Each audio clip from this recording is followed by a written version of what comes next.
Okay, hopefully this one will be the right direction this time. I've already started writing up these solutions, but for time's sake, but I'm gonna do this one all for you in the video. Then I'll go back and do the definitions and the notes. This is a good one to do because it kind of reviews most of energy. All right, so we have a frictionless lab cart with a mass of 0.6 kilograms launched up a 1 meter high hill. Spring used to launch it is compressed by 0.2 meters, has a spring constant of 600 newtons per meter. On its way up, friction and air drag cause an internal energy buildup of 3.0 joules. So I'm going to do this problem, go back through the definitions. The force problems I already did as well. I didn't record that because, well, I don't want these to be too long. But I'll go back and talk through the force problems a little bit too. But let's do this one now. This is where I'm at, so we'll get going here. All right. So fill out the following energy bar diagram. Show each calculation of the energy in the space below the graphs or to the right of the graphs. I don't care. Include a scale. Height of your bar should be accurate. All right. So we have spring energy down here. Okay, it's going to get released and it's going to go flying up the hill. It's going to gain a bunch of kinetic energy by the time it's right here, but then it's going to lose that kinetic energy as it goes up the hill, and it's going to have still some left at the top, but we're going to have to lose kinetic energy as we go up because we're gaining potential energy. So it's going to start off all spring potential energy. So I'm going to go ahead and calculate that first. 1/2 kx squared. All right, so the spring potential energy initially is 600 newtons per meter. This is spring constant, right? X is how far the spring is compressed, and it tells us it's compressed 0.2 meters. And that's going to be squared. So 0.5 times 600 times 0.2 squared gives us about 12 joules. So we have 12 joules of spring energy. So each one of these bars is going to represent 3 units of energy. So that's our initial energy. Okay, I got to keep the same scale over here. I know none of the bars have to be higher than that because that's the only type of energy we have to start off with. But, okay, so it tells us on its way up, that's internal energy, friction and air drag causing it to build up by 3 joules. So that's going to be 3 joules of internal energy. Okay, so now we have 9 joules of energy left to play with here, but it's going to be divided between gravitational and kinetic. Now we don't know how fast the cart is going at the top of the hill. We just know it's greater than 0, so we can't directly calculate the kinetic energy. We can directly calculate the PEG. So PEG equals mgh. It's 0.6 kilograms times 10 newtons per kilogram times the height of 1 meter. So it looks to be about 6 joules of PEG. 0.6 times 10 is 6. I'm doing 6 joules. So that means PEG is 6 joules. Might as well just fill these in here, right? So we have to make sure everything accounts. So we have 12 here, so we have to have 12 total here. So 6 plus 3 is 9. That means I have another 3 left over, and that's going to be kinetic energy. The kinetic energy is going to be the 12 joules minus the 9 joules that we have accounted. That's going to be 3 joules. You know, I don't really have another way to show that. Then determine the final speed of the lab cart at the top of the ramp. Well, that would be just setting that 3 joules equal to 1/2 mv squared. So 3 joules equals 1/2 of 0.60 kilograms times the unknown velocity squared, right? So 2 times 3 divided by 0.6 equals v squared. 6 divided by 0.6 should be 10, right? So 10 equals v squared. Second square root of 10 is 3.2. So the v is 3.2 meters per second at the top there. That's a nice little problem. But let me step back. Let me go back to the beginning of the work energy problems real quick, and we'll do the definitions here. And then I'll go back and just quickly talk through some of the force problems. So work. It's the act of giving energy to an object with an applied force. Or, or it's the change in energy. Giving energy to, I guess that's kind of, symbol is capital W, the units are joules or newtons times meters. We do this over a distance, force times distance gives us work done. Energy it's a way to keep track of things. It's the currency of physics. It's the ability of an object to do work. That's kind of a circular definition, but it's not really a thing. It's a way to keep track of Newton meters. It's a way to keep track of systems. All right. Kinetic energy is the energy of motion. All right. KE is also in joules. Potential energy is the energy when an object changes height. All right, it's very hard to define these things. It's like, how do you define a dollar? Well, it's a thing that I can trade to get other things. Well, that's what energy is. It's a thing we can trade to get velocity or heat or light or sound or motion, whatever it might be, right? It's a thing we trade around. Elastic potential energy stored. I should say stored here as well.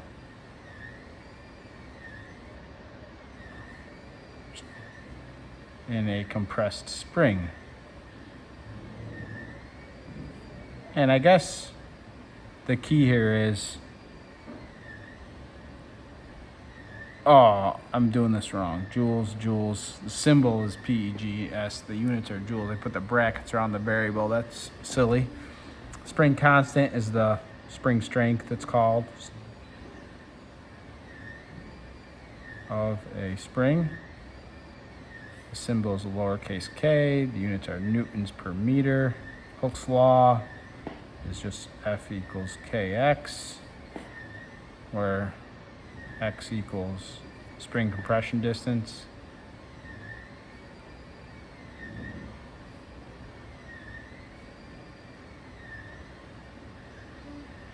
And it's Fs and it's newtons. Symbol. Internal energy, oh yeah, this is energy built up. Energy heat.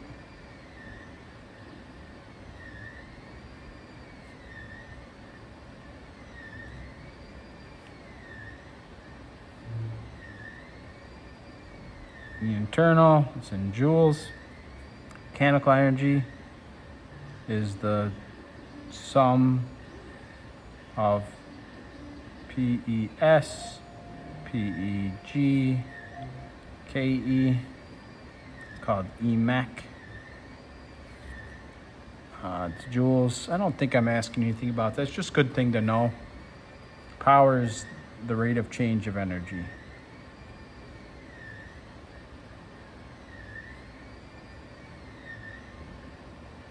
You use more power when you use energy quicker. Capital P, units are joules per second or watts. Okay, equations, graphs, diagrams. Well, here, so something's got to move. All right, there's quite a few things here we could do. I'm gonna just, we had those bar diagrams, right? PEG, PES, KE, E internal before. So if I have 4 units of energy, and then it moves, the system evolves, sometimes they say. PEG, PES, KE, internal is after. Maybe it goes into kinetic and internal, right? It would have to be 2 units of each. Total units of energy must be conserved. You can put this in an equation and say PEG initial equals KE final plus E internal final. This isn't an equation that shows up on the reference table or anything. It's just a concept.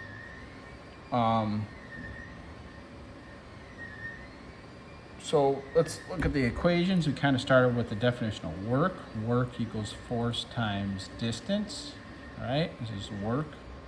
We defined that above, which equals the change in energy of an object. And typically, it's could be any one of the energies, but there's this thing called the work energy theorem that says, okay, the net work done on an object equals the F net times the displacement, and that always equals the change in kinetic energy. It's called the work energy theorem. All right, so when you have a bunch of forces acting on an object, they might not end up doing any work. If they individually are doing work, maybe, but if it doesn't result in a change in kinetic energy of an object, then technically there's no net work being done. All right, other equations then were definition PEG is mgh, and if you think about it, it's just force times distance, mg times however high you lift the object. PES is the spring potential energy, 1/2 kx squared. The Hooke's law is kx. So again, it's force times distance. X being the distance, the spring is compressed, the force is kx. It's got a 1/2 in it because it's not a constant force at the graph. It's a base times height. So that is one thing you could look at if you were to look at a graph of work here. We could have force versus distance, and the area under the curve here is work. All right, there's no slope of that line, doesn't mean anything. The next one is kinetic energy. This one doesn't look like force times distance, but it is. If you take F equals ma and then use the v squared equation,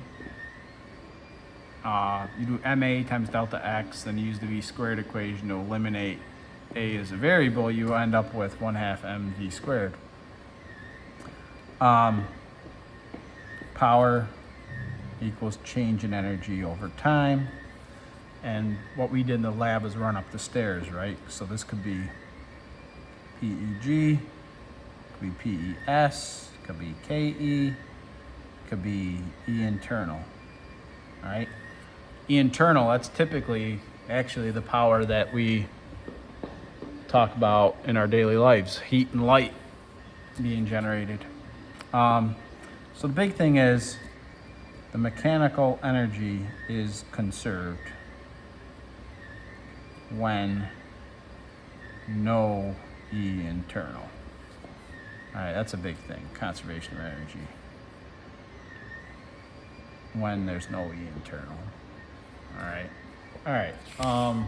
So just a quick, those energy problems. This first one here, force times distance, you get 75 joules, but then for the next part, you have to set it equal to the change in kinetic energy. Usually the kinetic energy is initially 0, so you just take the 75 joules and set it equal to 1/2 mv squared. You do the algebra, right? Multiply both sides by 2, divide both sides by the mass, take the square root of both sides, you get 8.7 meters per second. If you add an internal energy, the V has to be less because it's it's the friction is taking kinetic energy out of the object as it's trying to accelerate. So it can't reach as big of a speed because friction's taking it away. This next question is kind of a fun one. Just you're given 500 joules of energy into a 2.5 kilogram rock. So how fast can you throw it? Well, if all that energy you gave goes into kinetic, that's going to be your max speed. So you just take that 500 joules, 1/2 mv squared. It's going to be thrown at 20 meters per second. Now, if you throw it straight up into the air, that'll still be its initial speed, but then at the peak, the speed would go to 0. There'd be no more kinetic energy, it'd be all gravitational. So if I could convert all that 500 joules of energy into gravitational, what would it look like? So 500 equals mgh. All right, solve for h, so you got to divide by 25 basically, and you get 20 meters of height there. Power, all right, power equals change in energy over time. So a student runs up the stairs, they're changing gravitational energy, so it's mgh over t, about 2,360 watts or joules per second or Newton meters per second, whatever you want to do there. And then this one we just did.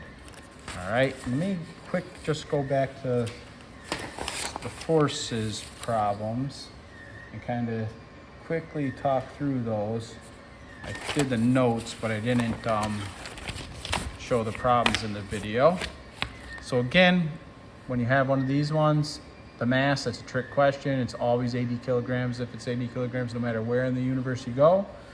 The weight of the object, Fg equals to mg. So m is 80, but then the g here is 4.5 times g of the Earth. So that's why it's 4.5. It's 4.5 times 9.8 for the g here. So that's 3,500 newtons. Weight is the magnitude of the force of gravity, right? We often make gravity negative, right, going down, but weight is just like, just the magnitude of it, absolute value of it. All right, we've got this friction problem, dry ice. This is purely a friction problem, right? We found the weight, 400 newtons or 440 times, it's 390 or 400. It doesn't matter which one you use. It's 40 kilograms, mg. There's your force diagram. It didn't ask that for us, from us, but drew it anyways. So the amount of force required to get the block of dry ice moving. So this goes back to that whole idea again where, the force of friction versus time. Goes up, then it breaks free. So while it's going up, this is static friction. Then it breaks free and it turns into kinetic friction. So that kinetic friction is always less than that maximum static friction value. So the amount to break it free to get the ice moving, it's the coefficient static times the normal force. So 0.021 times 400, 8.4. Again, this is gonna be a little bit different if you use 390, but that's okay. Or 9.8, I should say. Amount of force needed to keep the block of dry ice moving. Well, once you break it free, then it just keeps this constant amount to keep it moving. So as long as you keep applying mu sub k times Fn, so 0.018, as long as it's 7.2 newtons, it's just going to keep moving at a constant velocity. Anything greater than 7.2 newtons, and this object's going to accelerate. Which brings us to our next problem here. That one is just a force diagram, right? Pretty straightforward. This one here, toy car, mass of 20.2 kilograms, has a force of 0.8 newtons. So F net equals ma, A equals F net over m. Simple rearrangement, dividing both sides by m. So 0.8 divided by 0.2 is 4 newtons per kilogram, or Newton per kilogram is the same as a meter per second squared. All right, so A equals delta V over T now. How fast will it be moving after it acts for 1.5 seconds? Well, rearrange, change of velocity, multiply both sides by t, change of velocity equals acceleration times time, 4 times 1.5 is 6. So if it starts at rest and it gains 6 meters per second, then your final velocity has to be positive 6 meters per second. How far will it move? Well, delta x equals average velocity times time. So our average is between 0 and 6. Start at 0, end at 6. So 0 plus 6 divided by 2 is 3. So it's 3 meters per second. So 3 meters per second times 1.5 seconds is 4.5 meters. This one here is a little bit harder. I really like this one. 15 newtons pull The weight of the object is 50 newtons, so the normal force has to be 50 newtons. The gravity, the force of gravity is negative, the normal force is positive, and then friction acts. Now, the applied force has to be bigger than friction because it's accelerating to the right. And how much bigger? Well, that depends. F net tells you, F net equals ma tells you how much bigger the force has to be. So A equals delta V over T. Let's go ahead and get that. It's gaining 8 meters per second in 4 seconds, so it's gaining 2 meters per second squared. F net equals ma. 5 times plus 2 equals 10 newtons. So the net force is 10 newtons when 15 newtons of pushing force is applied. So the net force only comes out to be 10 newtons, right? So F net is 10 newtons to the right, but I'm pushing with 15. But I'm only getting 10 newtons worth of acceleration on that 5 kilogram object. So that must mean the force of friction is -5, right? F net can also be called the sum of the forces. So 15 minus 5 is 10, or positive 10. All right, so that's it for the forces there. Shoot another video here soon. I'm probably gonna do it more like this one where I write it up first and then talk through it. I think that'll be a little easier.